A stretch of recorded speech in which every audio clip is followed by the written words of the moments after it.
If you would like to earn CPE credit for listening to the show, visit earmarkcpe.com/FPA. Download the app, take a short quiz, and get your CPE certificate. If you would like to earn continuing education credit for your FP&A certification from the Association of Finance Professionals for listening to the show, go to the show notes for details on how to earn the credit. Finally, if you enjoy listening to FP&A Today, please go to your podcast platform of choice, click the subscribe button, and leave a rating and review of the show. And now, on to the show.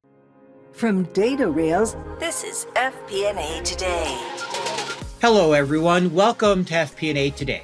I am your host, Paul Barnhurst, aka the FP&A Guy, and you are listening to FP&A Today, which is brought to you by DataRS, the financial planning and analysis platform for Excel users. Every week, we welcome a leader from the world of financial planning and analysis. Today, we are delighted to welcome back to the show CJ Gustafson. CJ, welcome back to the show. Thanks for having me, Paul. We're really excited to catch up with you. So let me just give you a little bit of information about CJ, and then we'll jump into it. So he comes to us from Naples, Florida. He's currently serving as the CFO at PartsTech. He earned his BS in finance from Boston College. He also hosts the popular podcast called Run the Numbers and delivers a weekly newsletter called Mostly Metrics to, over 30,000 subscribers now? Yeah, we just hit 36,000. 36,000 subscribers. So he does that every week. So that's a little bit about CJ. So we're going to start with the question here for you that we ask our guests before we get to know a little bit more about you. Tell me about the worst/most challenging budget experience you've had in your career.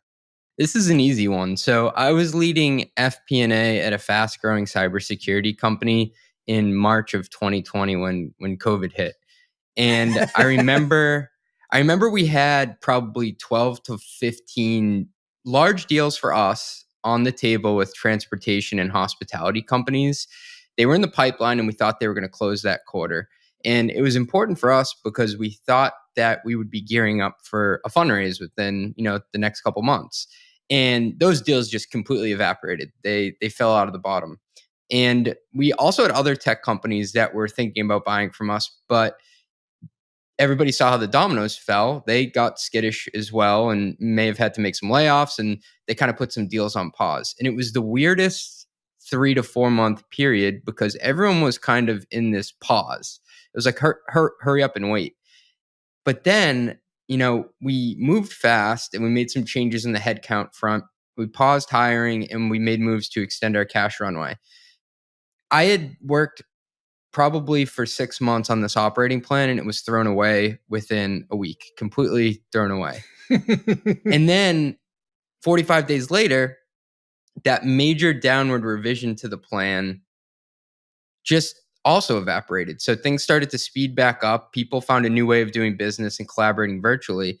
And now our company rode major tailwinds from this work from home shakeup, and sales actually took off because people needed cybersecurity for their code. And things really changed and it surprised me. And I like how you worded it as maybe a complicated experience because it really was. It started off bad, but then it went really good to the point that I had to actually then revise the plan up twice afterwards in the course of the year. So as like a younger FP&A leader, I had to revise a plan down and then up twice. So I basically did 4 plans in total within a 12-month period. So that was something that was extremely dynamic to manage on the fly. Yeah, I can see where that would totally be a challenge. I think many people have hinted at COVID as that period, for that real challenge or the kind of nightmare budget or whatever, because things were just moving so quickly and changing. So what's the takeaway? What did you learn from that experience? My takeaway was it's not the smartest person with the best plan who wins in those situations. It's often the one who's willing to make decisions the quickest. And I think a lot of companies got analysis paralysis and didn't do anything until they thought they had perfect information. And what it instilled in me is that the mark of a good finance leader is being willing to make a decision and just go for it, whether it's right, wrong, or indifferent, rather than dithering over the pros and the cons. You just have to go. And I remember I was listening to this podcast. It was Anon Sanwall of CB Insights. He's a CEO that I really like. He built a really cool data company. And I think he said, my company makes 3 major decisions per year. And on average, that's 2 more than my competition, who maybe makes 1. And yes, I might get one of those decisions totally wrong, but I'm still making 2 more right decisions than my competition. And when you add that up over time, it seems to compound. And so that's what I really took to heart as a finance leader who's responsible for making decisions. God, I appreciate that. It sounds like a really good learning for you. And I like the example you shared there. So, why don't you tell us a little bit about yourself? Give us your background, tell the audience more about yourself. Some will know you from all the other things you do, but why don't you give us that summary of who you are? So I think you write your story in reverse. So I'll give you the story that may sound better, but I just want everyone out there to know that I'm just another guy making it up on the fly.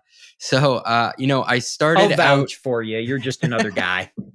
I'm making it up. I don't know. I'm trying to learn from you.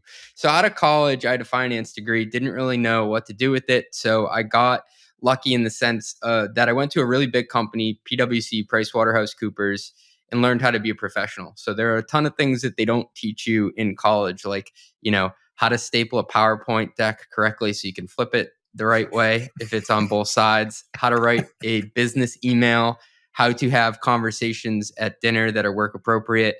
And I got to work in the M&A division where we went around helping with spinouts and acquisitions, doing the due diligence largely on the tech front, and also figuring out how to staff business models. And so I did that for about 2 years. And I got a lot of reps at, like I said, learning to be a professional and also learning what different business models were. And that was the first time I was introduced to SaaS, which comes into the story later. And from there, I got a chance to go work for one of the private equity firms that we were doing due diligence on behalf of. So for 2 years, I worked in private equity, and I was responsible for valuation within the company, probably for 8 to 12 companies on a quarterly basis. So marking them to market within the portfolio. And that's where I got, I think, the technical skills. So first I started off with the research and interpersonal skills. Then I got the technical skills. And then I was kind of at this crossroads where I was like, I think I need a real world, I think I need an MBA in order to go any further. But I didn't want to give up a salary to be a little bit greedy. And, I felt like I'd built up a lot of momentum and I didn't want to lose that just by going back to school. So I went over to the operator side of the table, flip kind of roles. And that's where I think I found my groove. I think I was maybe like a B minus B private equity guy, but I'm hopefully an A minus or so operator. And so I started out by working on the strategy and ops side, helping to build quota deployment models at a backup and recovery company. Then I went and worked as a chief of staff for a while.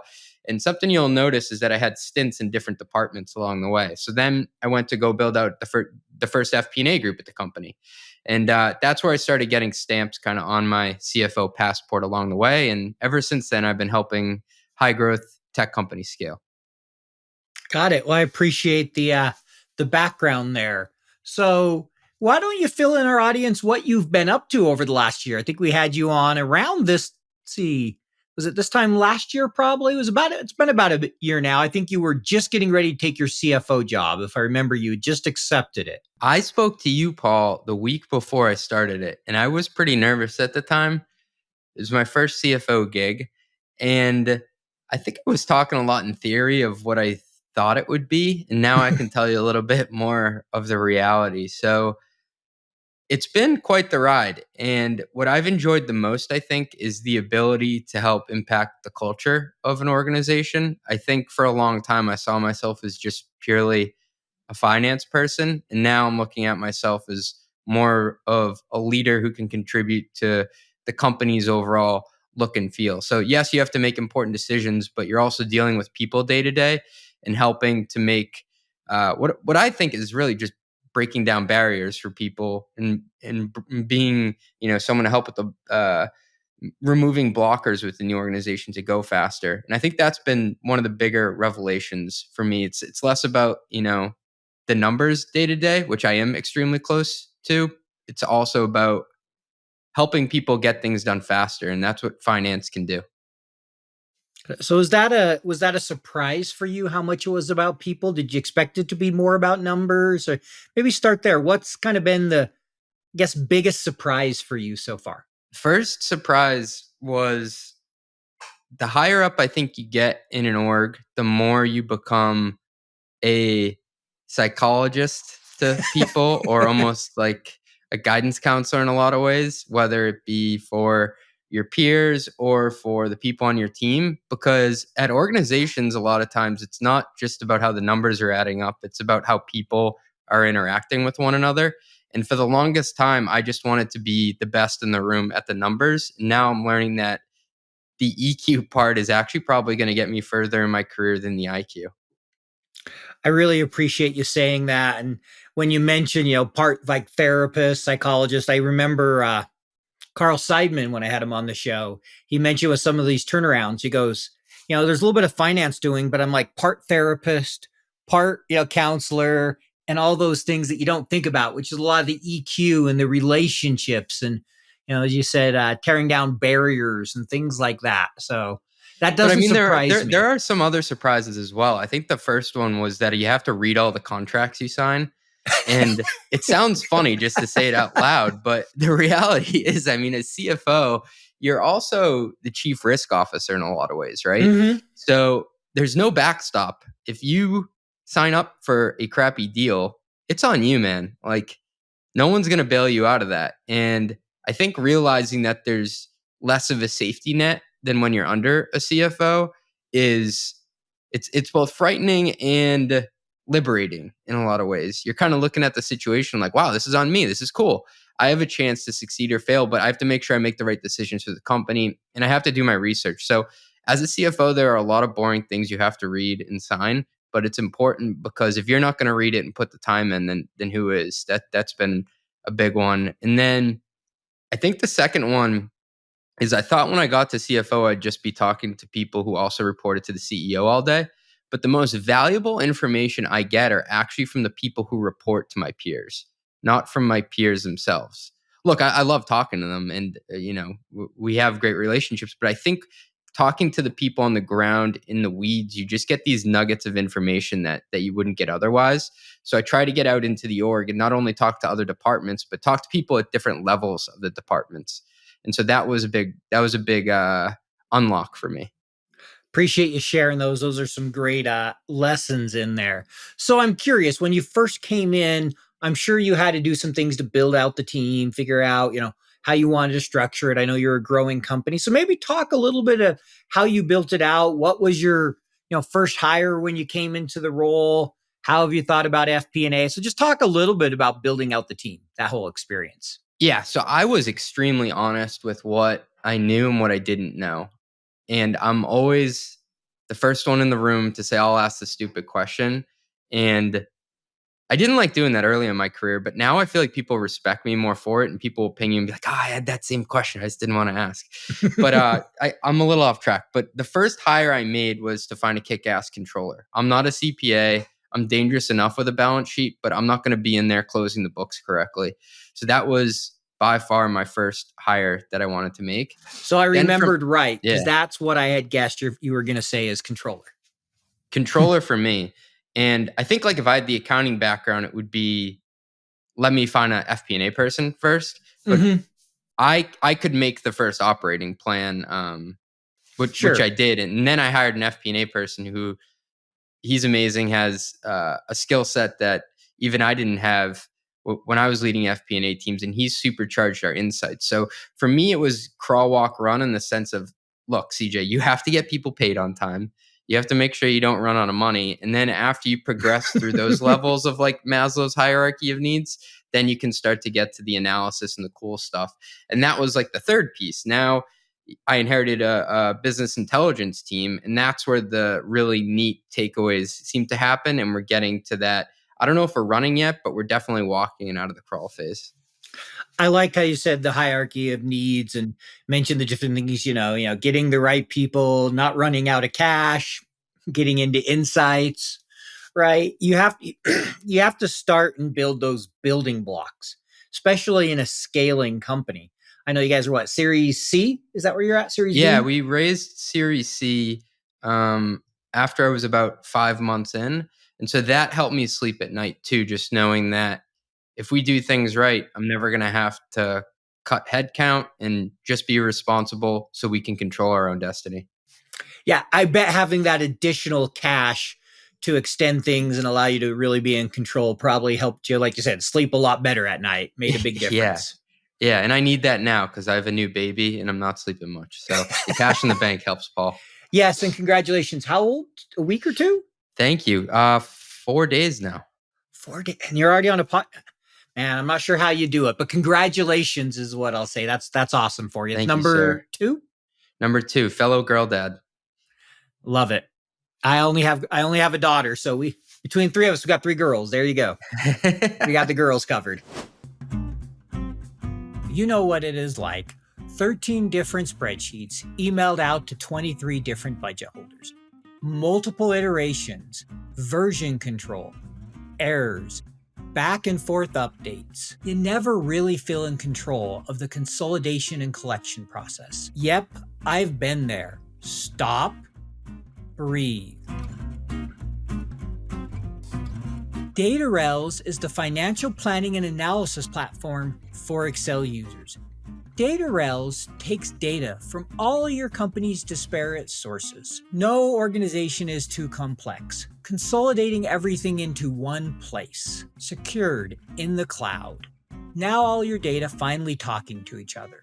Everything is automated back into your report in Excel. Cash flow, FX conversion, intercompany transactions, now automated and up to date. Drill down and variance analysis in seconds. Don't replace Excel, embrace Excel. Turn your Excel into a lean, mean FP&A machine. Find out more at www.datarels.com. Well, fun. So, you talked a little bit about kind of the biggest surprises, what was different than you expected. What's maybe, not so much a surprise, but a lesson you've learned from that first year that you could impart on others, or something you'll take, kind of with you to other jobs, not so much the surprises, but just those things that's learned that you think have made you a better CFO today? I didn't expect the feedback loop to be this slow of what I'm doing right and wrong. And I'll maybe elaborate on that a bit. But when you're in FP&A and reporting to a CFO, you hear really fast if you got a number wrong or if something you presented didn't work. For me, things I put in motion, I don't always get feedback too quickly, right? Because they're longer term decisions that will impact the operating plan, maybe not even this year, but next year. So I think just having the self-confidence to say, you made the right decision. You're probably not going to know if it was the right decision, though, and get to validate it for a while. Getting comfortable with that. And I won't call it silence, but it's just, there's less, yeah, you're doing a good job, or that was the right call. And just being able to say, you know what, we're on the right path here. And I think we did that right. And I'll hear eventually. It sounds like one of the biggest challenges, something to get familiar or get comfortable with, is the lack of feedback for some decisions, knowing that they're going to be long-term. And you just have to feel comfortable with, all right, on the whole, we feel like we're going in the right direction. I believe this will pay off.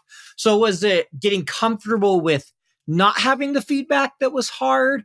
Or is it the idea of maybe I made the wrong choice, or kind of what about it? I think it was just not having the feedback of what you did today for tomorrow is going to be right. And in all the other roles I've been in, like even if I go back to, I don't know, strategy and ops for a quota deployment, I would figure out on a quarterly basis if I set the quota right. So maybe I was waiting 3 months. With a lot of the moves that I'm helping make now as a CFO as to like our hiring plan or what geographies we want to hire in, that isn't going to just, be right or wrong within 3 months. That might take 3 years for you to figure it out. So part of it's probably also my personality, just to be more transparent, that I kind of run off of, positive validation, I think. And that's been something that I've relied on in my career, just to say, CJ, you're doing good here. And that doesn't always come in the same form that you would get. Like, I guess the CEO is your boss, so they could always tell you that, but just having, that group around you when you're an individual contributor where you get more of that validation day to day. So, yeah, I think that would be my observation or surprise. Got it. Well, send me your CEO's name. I'll send him a note to let him know he needs to email you words of affirmation more Oh, often. he's the best. He's always texting me saying the things that I'm doing are great. I actually need him to knock me down a couple notches every once in a while. I can do that as well. Just, Yeah, send me I the know you information. can, I'll Paul. do either Thanks. You one. already do. So I'm curious, now that you've been in the role for a year, how has your view of FP&A changed from being a CFO? Would you say it's the same or it's changed? And if so, how? It's so funny you asked this because I was thinking about it the other day when I was asking my director of FP&A to pull something for me. What's different is I'm now the one asking FP&A for stuff. So I'm kind of the customer in a lot of ways. And I think I value that team even more than I did when I was the one doing it. And it's not that I had a self-inflated sense of importance as an FP&A leader back then, but I think it's a critical function to everything the business does. And it's very different to be on the receiving end of the information for once. And FP&A is by far my right-hand team for anything that needs to be done very quickly and accurately for decision making. So I look at that as kind of a decision-making team, not just a forecasting team. And I talk to them the most on a day-to-day basis. And part of, I think, what makes the relationship between me and FP&A work so well is that I did it. So I know what language they speak. And when I say that, I mean, I know how to phrase questions to them so they can get to setting it up and actually doing the work faster. Whereas I think if I came from a strictly accounting background, I may be giving them pieces, but they'd have to, put it together to figure out what the best way to go about it was. Got it. I appreciate that. So it sounds like a couple things I heard there. One, you have even a greater appreciation than you did before. Two, they're your customer. And the third thing I like there is you mentioned how they're a decision-making team. Can you give an example of that when you say they're a decision-making team? Yeah, so I ask my FP&A team for whenever they send me something to give me your opinion with it. So, like, first, definitely state the facts just so I can read it on my own. But I don't just want numbers. I want your insights because you're seeing a level of detail that I'm not. And Mm-hmm. I want people with an opinion. I don't want to hire people who are just going to give me some flat numbers and I have to do the analysis. Like, give me what your thoughts are. And I may not agree with you. I may ignore it, but like I need people who have strong opinions held loosely. I love that quote, the strong opinions held loosely. You got to be willing to change your opinion, but you want someone who can give you their reasoning and hold to it when it makes sense. Exactly. So, that's great. I appreciate that one. So I'm curious if we have someone out there listening in our audience who, wants to be a CFO, they have aspirations. I'm sure we have some out there. What's the advice you're going to offer to them? What would you tell them? First and foremost, know the numbers better than anyone else at the company. When I was in FP&A, I would make it a game to memorize the quarterly. This is how much of a nerd I am. To memorize the quarterly numbers before like the second day after close.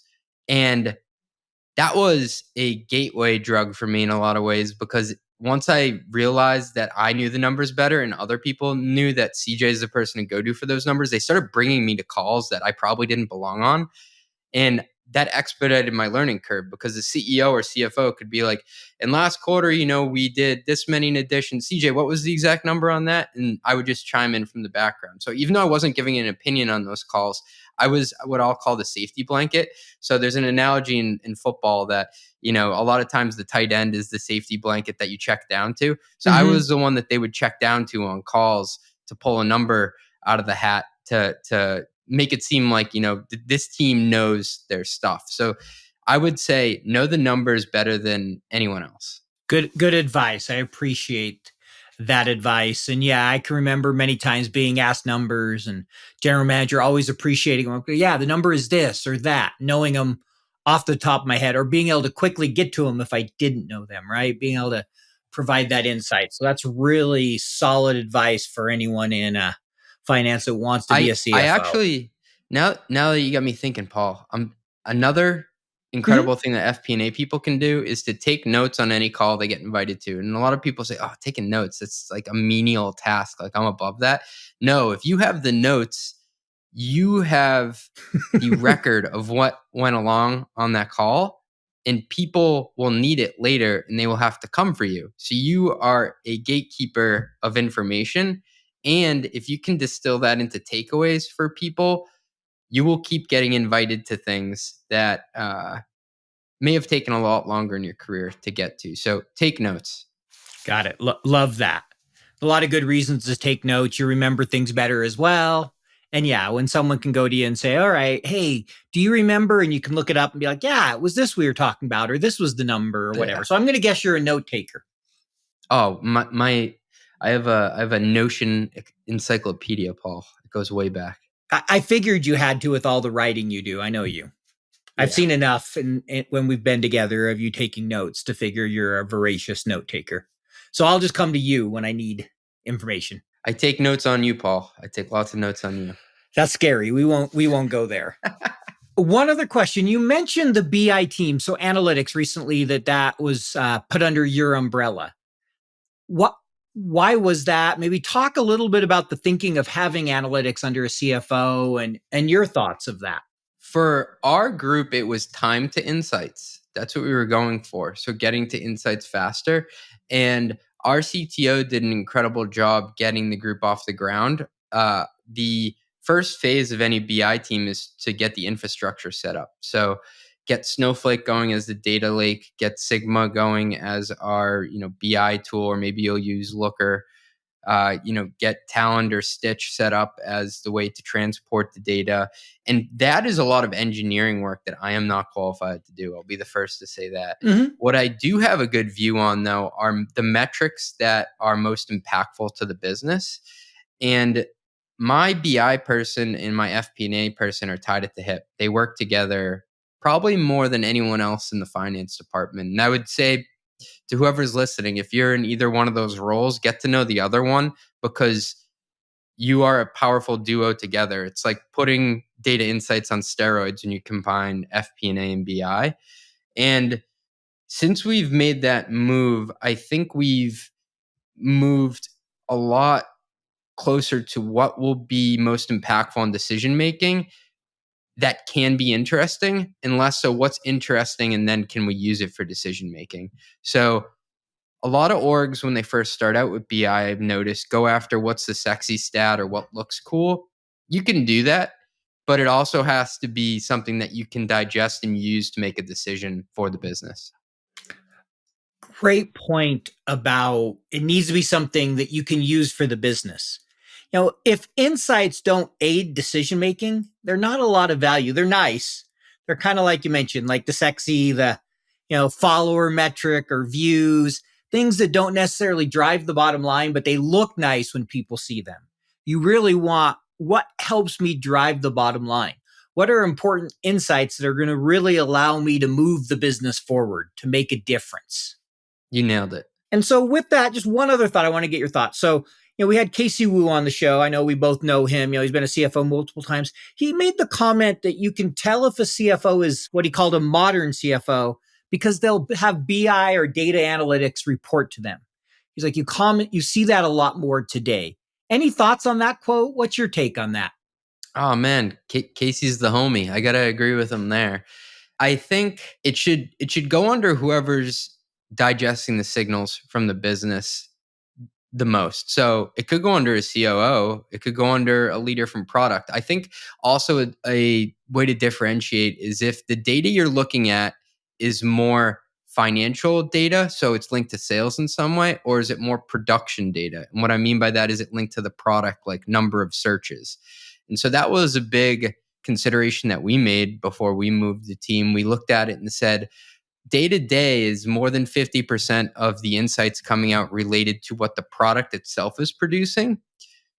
Or is it related more towards the financial and dollar aspect of it? So it really depends on what your company's business model is. But for us, it made sense to be aligned in this way. Got it. I really like the point you made there of aligning it with the business model. I think, at the end of the day, that's the most important thing. And there's obviously many different ways to do it. And your business and your leadership will help dictate that. Key is that you're driving insights and they're getting to the right people.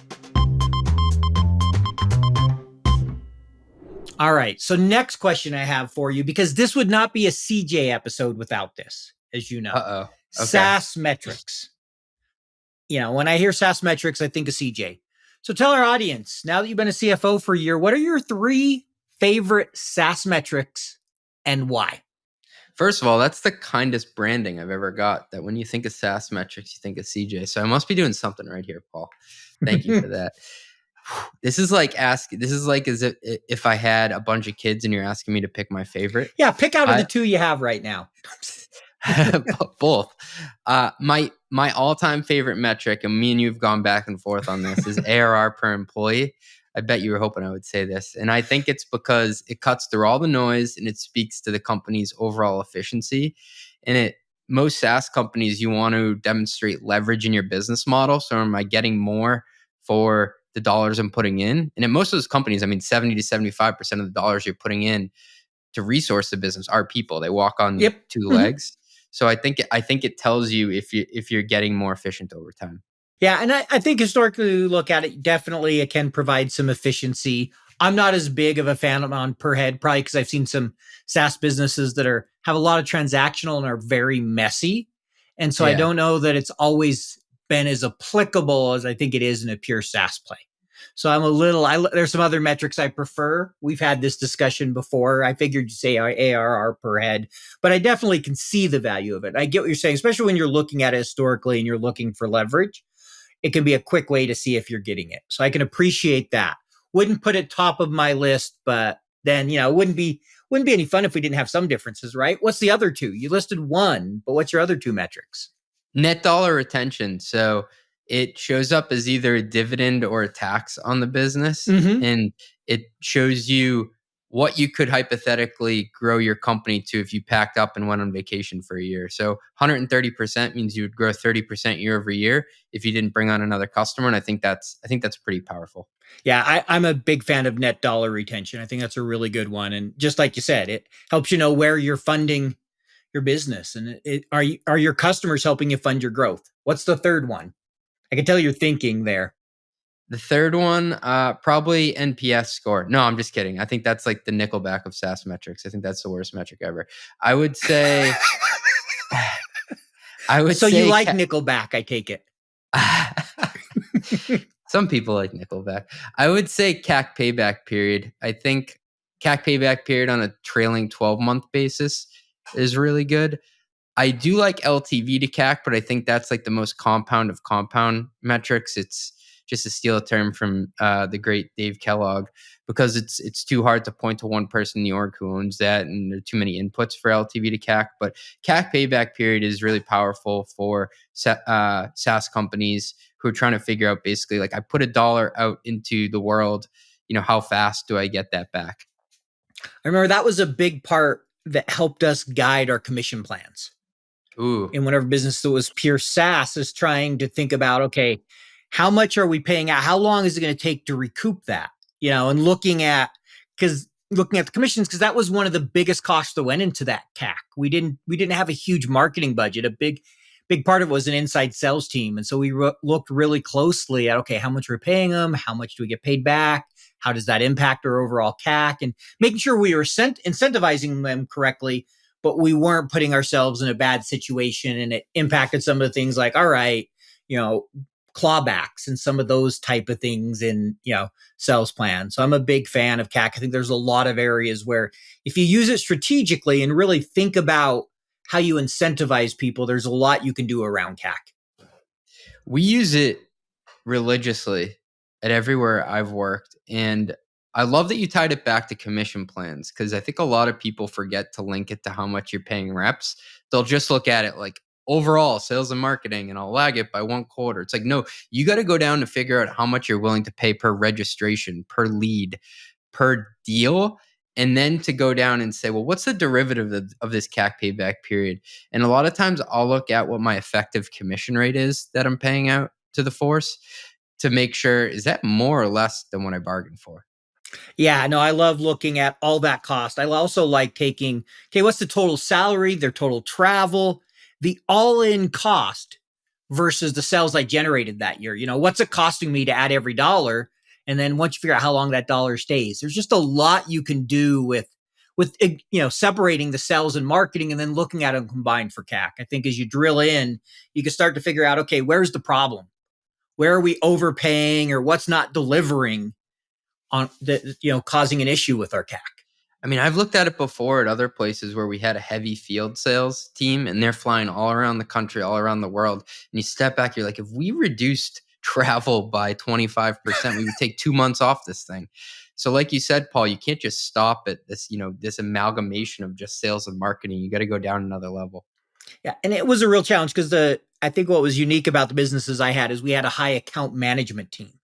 There was they had to visit the dealerships every single quarter. So we were really more of service with software, as I like to call it, than a true SaaS play. Service with software. I love that. I'm going to put that on a bumper sticker. And so that's what I called us, as service with the software, because we had such high cost of visiting the stores every quarter and providing recommendations. And so we had a big account management team. We had a field sales team. We had an inside sales team. And, you can imagine a lot of cost there. So. Yeah. And you got to be honest. Like if that's your model, that's your model. There's nothing wrong with it. And if you have feet on the street, just put that in. Don't call something. Don't call yourself something that you're not. You got to be honest with how you're actually generating revenue. 100% agree.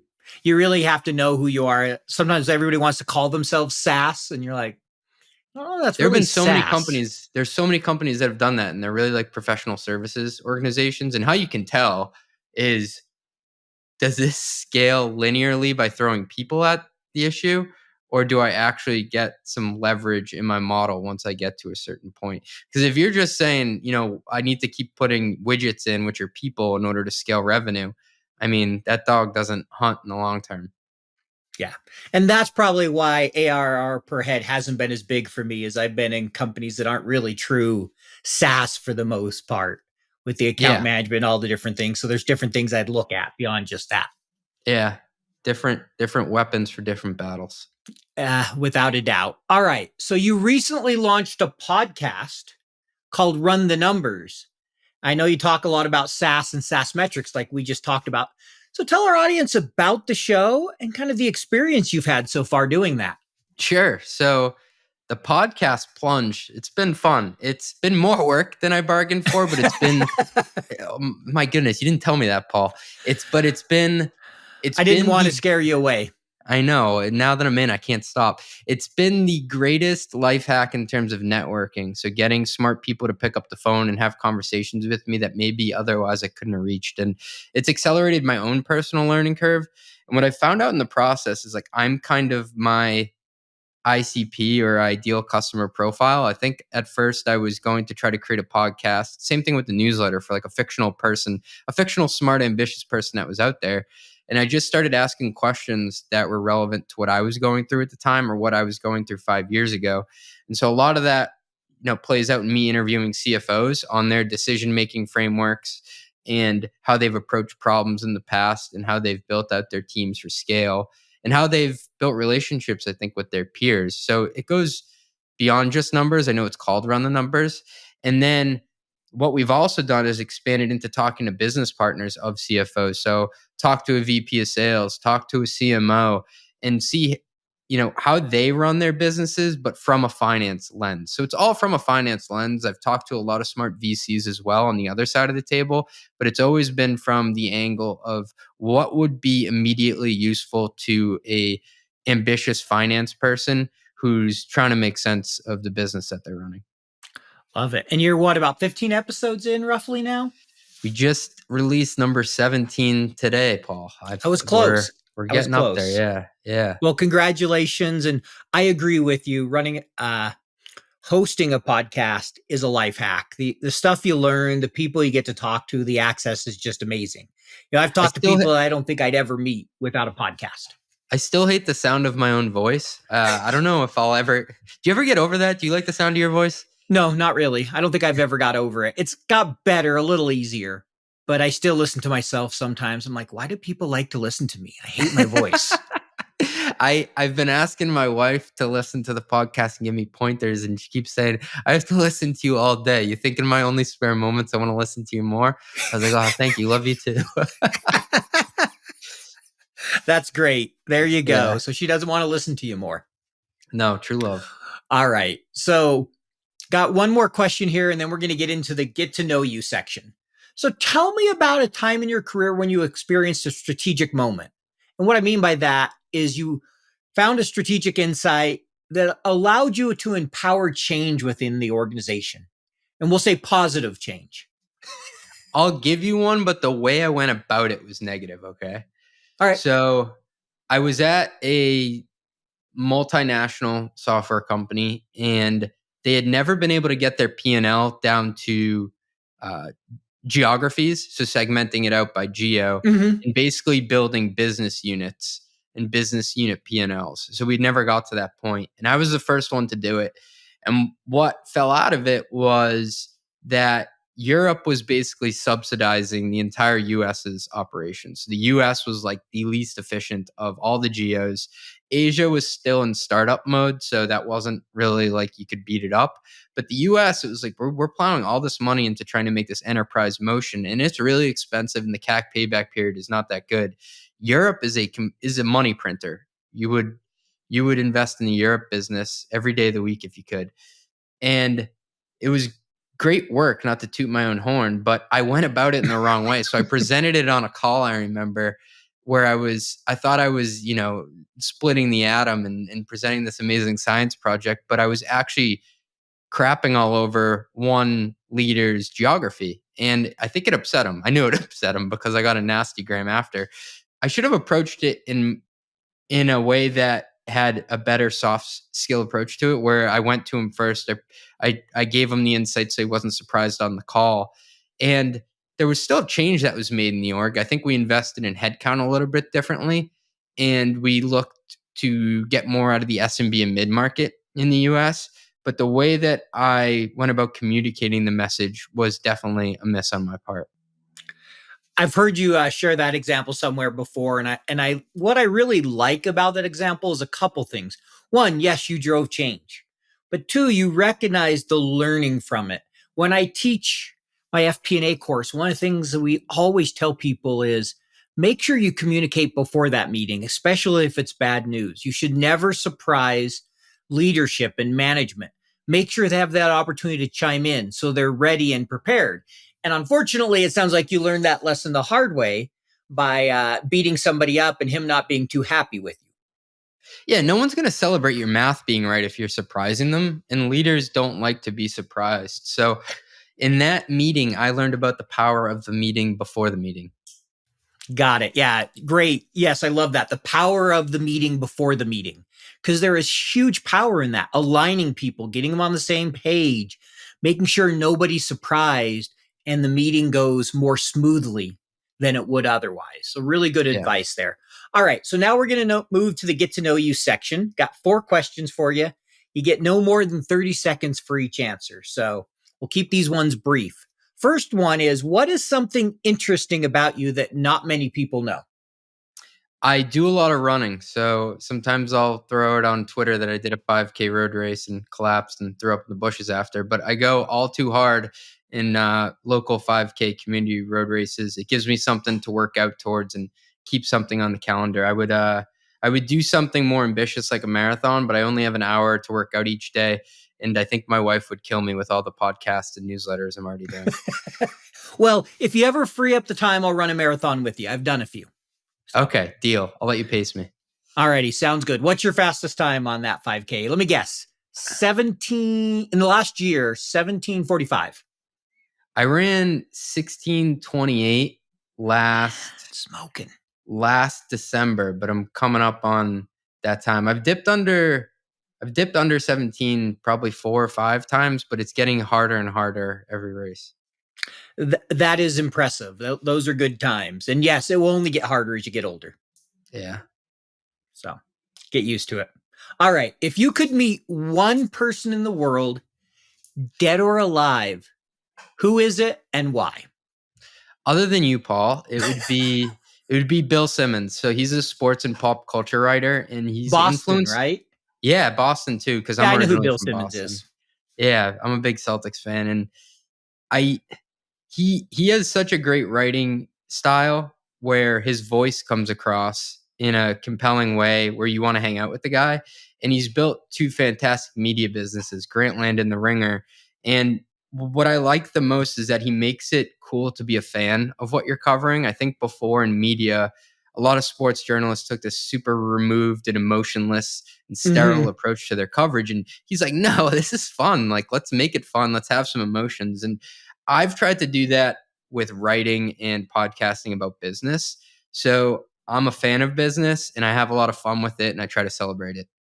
Thank you. I appreciate that. And I have to say, my favorite Bill Simmons article ever was the one where he had NBA GMs around the room, like working a trade. It was like Isaiah Thomas and Jim Paxson and all this stuff. And he made a comment how Isaiah Thomas would basically trade his mother if he thought it would make the team better. His analogies are just so good that I wish I could come up with some of them. Yeah, he had some really good analogies. I can't remember like details of it outside of the Isaiah Thomas, but I just remember it was hilarious and it made a good point at the same time. Like I Yeah. was entertained and I learned. Right. And you remembered it because of that. Yeah, exactly. All right. So next question. What's the last thing you Googled, looked up on YouTube, or asked ChatGPT/generative AI about related to finance? I used all three of them for this one. It was a meaty one. I was doing research on stock-based comp. There are a lot of debates online if it's a real thing or not, since it's non-cash but dilutive. And I used it as research for a piece that I was writing. Got it. Great. So you used all three. I like it. So next one here, and I know we asked you this a year ago. We'll see if your answers change. We'll see how current you're keeping up on all the changes to Excel. Favorite feature or thing about Excel? I think that it's here to stay in the sense that the tools are just getting better and better. So DataRails is a really good one. There are a bunch of tools out there that you can be super dynamic on top of Excel and not have to lose that functionality. I think I was a bit nervous, and it's because I didn't want to lose something that I'd invested so much time skill set wise in learning. And so I'm just amazed at how good the tools are getting for people who work in Excel. Great point. There's a lot of great tools being built on top of Excel, and Excel itself just continues to get better. You know, adding Python. They just added some new formulas called group by and pivot by, where you basically can create dynamic pivot tables without even putting it in a pivot table through Wow. formulas. They do some really cool stuff with them. I've just seen them. They just came out in beta recently, and so it's fun to watch. All right. Well, we're coming up on our end of our interview, so I got two questions left for you. The first is, if someone's starting a career tomorrow in FP&A, what advice are you giving them? What are you telling them? I may have given similar advice the first time you allowed me to grace these airwaves. It would be to stack your skills so you're a skew of one.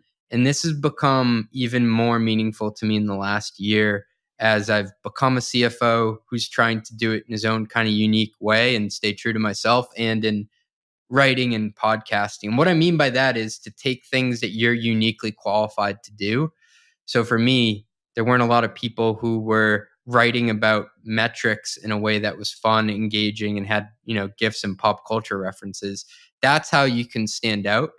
And don't just try to be a better mousetrap or better than kind of someone who already exists. Try to create your own category and be cool with being yourself as you do it.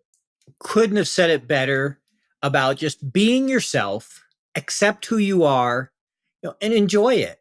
If you're a little bit different, that there's nothing wrong with that. You want to be yourself and embrace who you are and bring that to your career in a positive way, like you've done with writing your newsletters. I mean, obviously, if you have some bad habits, you need to work through those. Yeah. That's not what we're saying by be yourself, but don't try to, like I said, the better mousetrap, or try to be like so-and-so because they're highly successful when they're totally different than you are. And you're going to get burnt out if you try to be like somebody else. You really will. You can't keep that up forever. I remember when I first started my newsletter, it was actually called Steal My Idea. And it was me trying to do my best impression of the guys from My First Million, but going like a level deeper and coming up with these wacky business cases. And I burnt out of it and I couldn't keep it up, and it wasn't true to me. And I didn't find what I call audience market fit until I just said, just do you. Well said.